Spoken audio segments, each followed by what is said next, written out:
vois pas grand chose. Hein. Aïe. Bon, faut que je m'éclaire. Ah, c'est pas terrible. Ouais, c'est même un peu nul. Je peux plutôt prendre ça, tiens. Wow! Salut et bienvenue dans Electronic Delirium pour ce nouvel épisode où je vais vous présenter comment fabriquer de A à Z ce petit projecteur portatif avec une LED de 100 watts et une batterie lithium polymère à l'intérieur, un système de charge et un Arduino qui permet de faire des petites fonctions comme stroboscope par exemple et d'autres que je vais vous montrer juste après.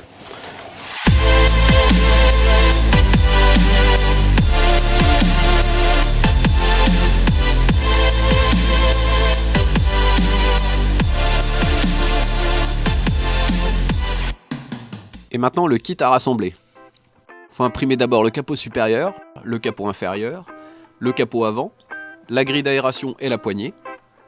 Faut la LED avec son ventirad, la lentille et son support, une batterie LiPo, un BMS, un régulateur de charge, un convertisseur boost, un Arduino Nano, 4 boutons, 2 potentiomètres, un transistor et une dizaine de vis.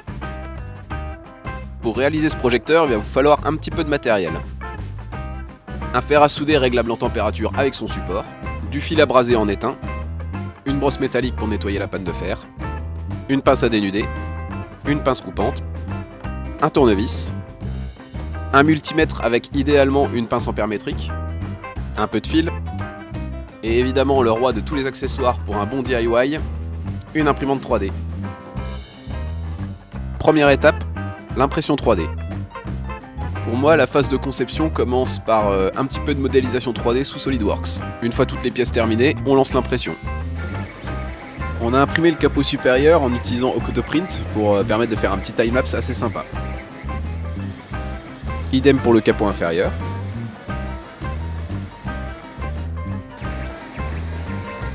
Et il reste à imprimer la poignée, la grille d'aération et le capot avant. Deuxième étape, l'assemblage de la batterie. Sur ce genre de BMS, il faut souder un connecteur pour se raccorder à la batterie. A savoir qu'il existe aussi des BMS avec des connecteurs directement soudés sur la carte. Il faut veiller à bien respecter l'ordre des tensions. Vous pouvez voir sur ce schéma comment le BMS et la batterie sont raccordés grâce à ce connecteur. Après, il faut raccorder P+, et P- qui correspondent à l'entrée-sortie du BMS.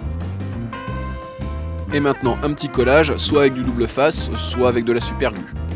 Il faut maintenant connecter l'entrée du régulateur de charge au connecteur DC. Il faut relier la masse à la borne P- et relier la sortie 21V à la borne P+, via l'interrupteur on-off. Il faut brancher un régulateur de tension 12V pour alimenter et la ventilation et le Arduino. Le régulateur de charge, quant à lui, permet d'ajuster précisément la tension et le courant qui vont aller sur le BMS. Troisième étape, raccorder la LED. Il faut mettre une bonne bousée de pâte thermique pour évacuer la chaleur. Idéalement, il faut percer et tarauder pour pouvoir fixer le transistor de puissance. Si vous ne pouvez pas percer ou tarauder, vous pouvez toujours mettre le transistor ailleurs dans le montage, du moment que vous mettez un dissipateur suffisant. Une goutte de pâte thermique. Il faut maintenant souder les résistances sur le transistor. On brase les pattes. On raccorde la résistance qui limite le courant sur la grille du transistor. Et le fil qui servira à la commande.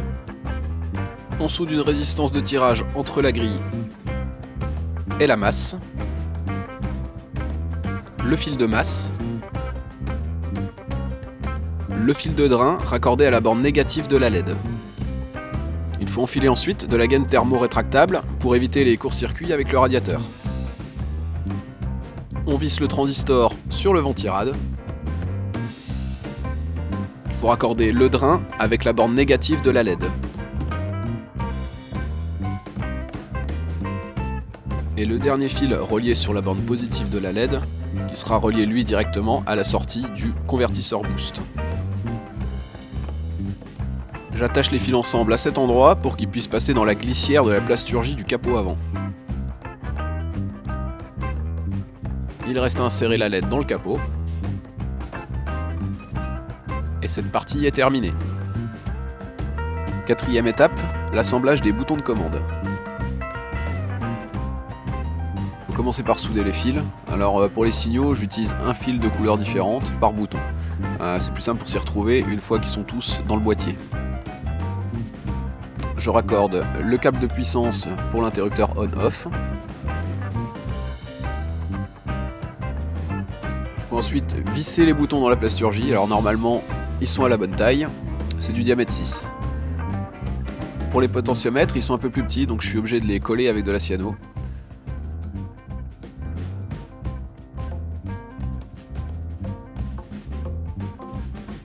Vous pouvez voir ici la fonction de chacun des boutons. Une fois les boutons en place, il n'y a plus qu'à raccorder tous les plus 5 volts et toutes les masses ensemble avec du fil de cuivre. Cinquième étape, la fixation de la batterie. Avant de la mettre en place, je vais coller sur le régulateur de charge le strip LED qui sert à éclairer le logo. Ensuite, je mets de l'adhésif double face pour pouvoir coller la batterie à l'intérieur du capot supérieur. A noter que vous pouvez aussi mettre de la super glue, mais là du coup, vous pouvez plus retirer la batterie. Il faut la coller au fond du capot. Pour finaliser cette partie, il faut raccorder le bouton on-off entre la batterie et la sortie du régulateur de charge.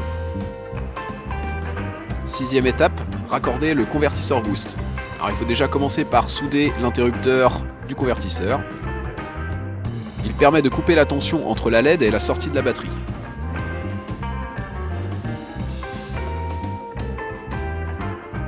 Ensuite on se raccorde directement sur le bornier de la carte du convertisseur et on raccorde la LED en sortie. Septième étape, le câblage du microcontrôleur. Il faut commencer par visser le capot avant à l'aide de vis à bois.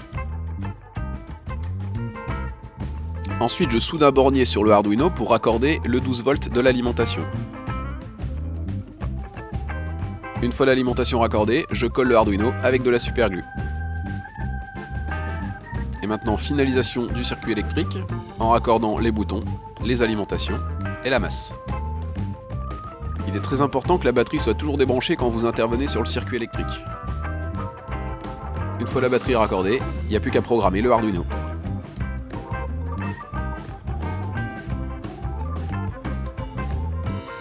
Comme pour le capot avant, il faut fixer la poignée avec des vis à bois. Il faut bien faire attention à cette vis qui doit être plus courte que les autres, parce que sinon elle traverserait la batterie.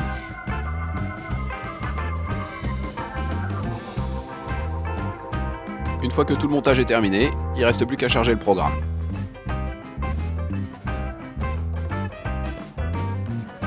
Huitième étape, la programmation.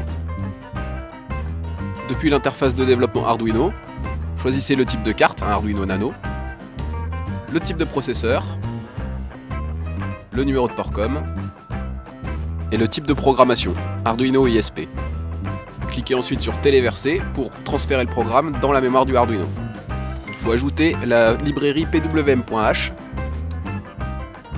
Pour le détail du programme, on commence déjà par définir les entrées-sorties et les variables locales. Une boucle de configuration. Le premier mode, on choisit une fréquence entre 31 et 120 Hz en sortie. Le deuxième mode qui permet de régler la fréquence du stroboscope de 1 à 30 Hz. Le troisième mode qui permet de générer des flashs. Et le dernier mode qui permet de faire du code Morse. Un petit récapitulatif du câblage. Vous pouvez voir sur ce schéma les différents niveaux de tension qui sont présents dans le montage, représentés avec des couleurs différentes. Il faut régler la tension et le courant sur les deux cartes de régulation. Sur ce potentiomètre avec l'aide d'un multimètre, vous pouvez régler la tension de sortie sur 21 volts. Pour régler le courant en sortie, soit vous utilisez une pince ampère-métrique, soit vous mettez le même réglage que moi, c'est-à-dire 48 ohms pour 2 ampères. Même chose pour le convertisseur boost qu'il faut régler à 30 volts en sortie. Pour un courant maximal de 3 ampères.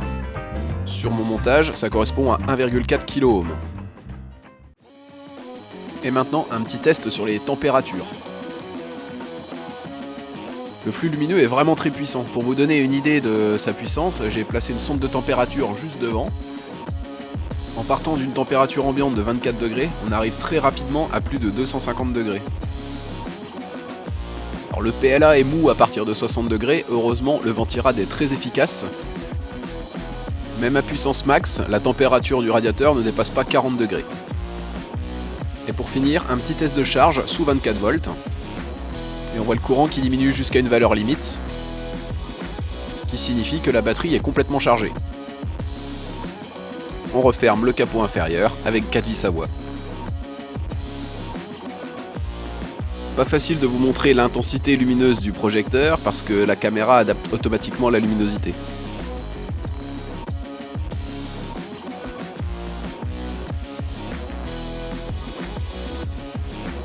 Et maintenant, un petit test de l'effet stroboscopique sur un ventilateur.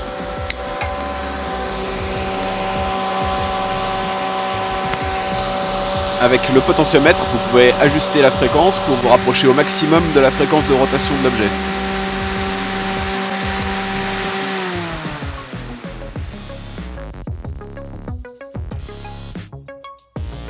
Eh bien, j'espère que ce petit tuto vous a plu et que ça vous aura donné envie de le refaire chez vous. N'hésitez pas à liker et à partager la vidéo, ça fait toujours plaisir. Retrouvez tous les liens pour le matériel et pour les fichiers STL dans la description. Retrouvez d'autres tutos pour des objets insolites sur ma chaîne. Vous pouvez cliquer ici pour vous abonner. Et à bientôt!